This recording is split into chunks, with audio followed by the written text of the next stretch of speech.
Nama saya Zalika Aisyah binti Muhammad Zaki dan nombor matrik saya adalah 07443. Bagi tugasan subjek ilmu wahyu dan sains, saya telah diberi tugas untuk membuat video dokumentari, mencari konten dan menghasilkan sebuah video dokumentari berdasarkan tajuk kumpulan kita orang. Assalamualaikum warahmatullahi wabarakatuh. Saya Nur Adabiyah binti Amar Rabai, nombor 073579.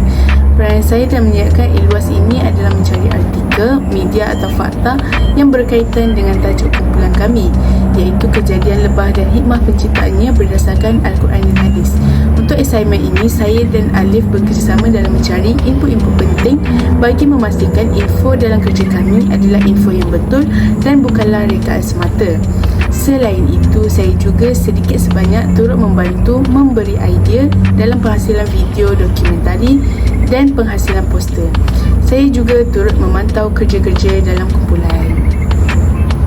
Assalamualaikum, nama saya Nur Ila Nazra binti Fatimah Zarafuddin. Matrik nombor 072153. Peranan saya dalam grup SM ini adalah membuat poster. Assalamualaikum warahmatullahi wabarakatuh. Saya Nur Istiqomah binti Mari Said, nombor matrik 072804. Peranan saya dalam menyediakan tugasan ini ialah saya menyediakan bahagian abstrak.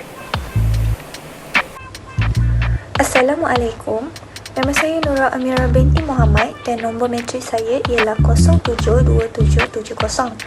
Di dalam tugasan ilmu wahyu dan sains ini, saya ditugaskan untuk mencari objektif tugasan dan juga rumusan berkaitan kejadian lebah dan hikmahnya menurut Al-Quran dan sains. Assalamualaikum, nama saya Ahmad Alif Alimi bin Azmi dan nombor matrik saya adalah 073066. Peranan saya dalam grup assignment ini adalah membuat research tentang khusus dan mendapatkan info dapatan. Terima kasih. Tajuk yang kami pilih adalah kejadian lebah dan hikmahnya menurut Al-Quran dan sains. Objektif kajian yang pertama, hikmah lebah diciptakan dan fungsi lebah untuk kebaikan alam dan manusia. Kun fayakun. Jika Allah kata jadi, maka jadilah ia. Seluruh Muslim percaya bahawa setiap yang berlaku pasti ada kebaikan yang Allah cuba ingin sampaikan. Oleh itu, tak dapat dinafikan bahawa lebah juga diciptakan dan ada hikmah penciptaannya kepada manusia dan alam semesta. Memberikan wawasan bagi umat manusia untuk mengambil pelajaran dari perilaku hidup lebah madu. Pertama, menurut Islam dan sains, madu yang dihasilkan oleh lebah mempunyai banyak khasiat untuk manusia, iaitu dari segi kesihatan maupun kecantikan. Riwayat Al-Hakim dan Ibnu Majah dari Nabi SAW bersabda, "Ke atas kamu dua penyembuh, yakni syifa, iaitu madu dan Al-Quran." Pada masa kini, asap rokok merupakan salah satu medium yang banyak menjadi punca penyakit. Riwayat Al-Hakim dan Ibnu Majah dari Nabi bersabda, "Ke atas kamu dua penyembuh syifa, madu dan Al-Quran."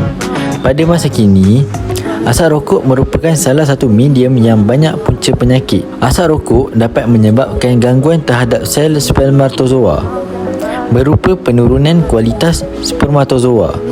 Ini dapat menyebabkan adanya ROS, Reactive Oxygen Species, sejenis radikal bebas yang terdapat dalam asap rokok.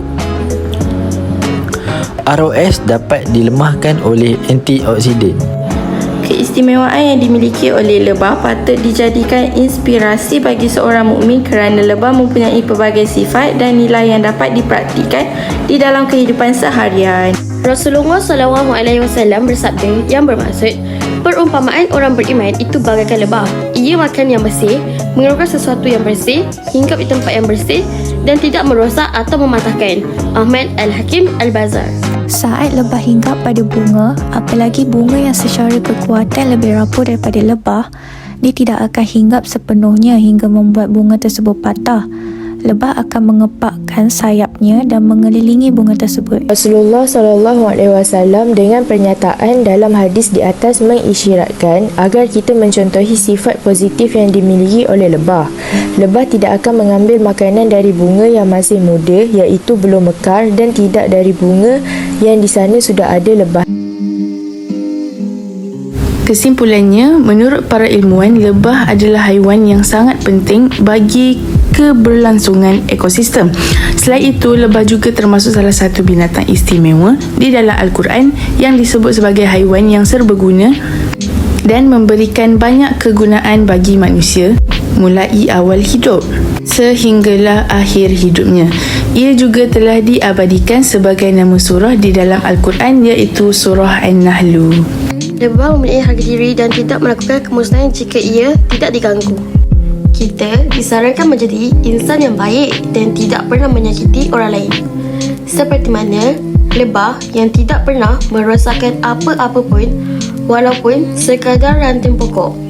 Lebih merupakan binatang yang sopan dan dipenuhi dengan kesantunan dalam melayani apa sahaja yang ada di sekitarnya. Terdapat pepatah mengatakan, pandanglah dengan pandangan mata lebah yang melihat kebaikan di matanya, bukan seperti mata lalat yang hanya mencari kekotoran sahaja. Ungkapan ini tepat kerana lebah hanya mencari bunga yang indah sahaja untuk menghasilkan madu. Syekh Dr. Wahbah Al-Zuhaili berkata, firman Allah Subhanahu wa taala, a'udzubillahi minasyaitonirrajim, fasluki subula rabbika zulula. Maksudnya, serta turutlah jalan-jalan peraturan Tuhanmu yang diilhamkan dan dimudahkannya kepadamu. Dalam ayat ini, Syekh Dr. Wahbah Al-Zuhaili telah menerangkan bahawa yakni jika kamu telah makan daripada buah-buahan, tempuhlah jalan-jalan yang Allah Subhanahu wa taala telah ilhamkan kepadamu untuk menempuhnya dan proses pembuatan madu atau dalam mencari buah-buahan dan dapat kembali ke sarang dengan selamat. Ketika mencari makanan, tanpa sengaja, sayap-sayap lebah telah membantu untuk proses pendembungaan. Semua itu adalah tugas-tugas yang diletakkan oleh Allah kepada naluri lebah. Bukan berlaku sahaja secara kebetulan, tetapi merupakan sebahagian daripada misi makhluk-makhluk hidup yang memainkan pelbagai peranan di dalam yang bermanfaat bagi manusia. Maha suci Allah, Maha Pencipta, Maha berkuasa yang menyediakan kemudahan sebab untuk setiap sesuatu.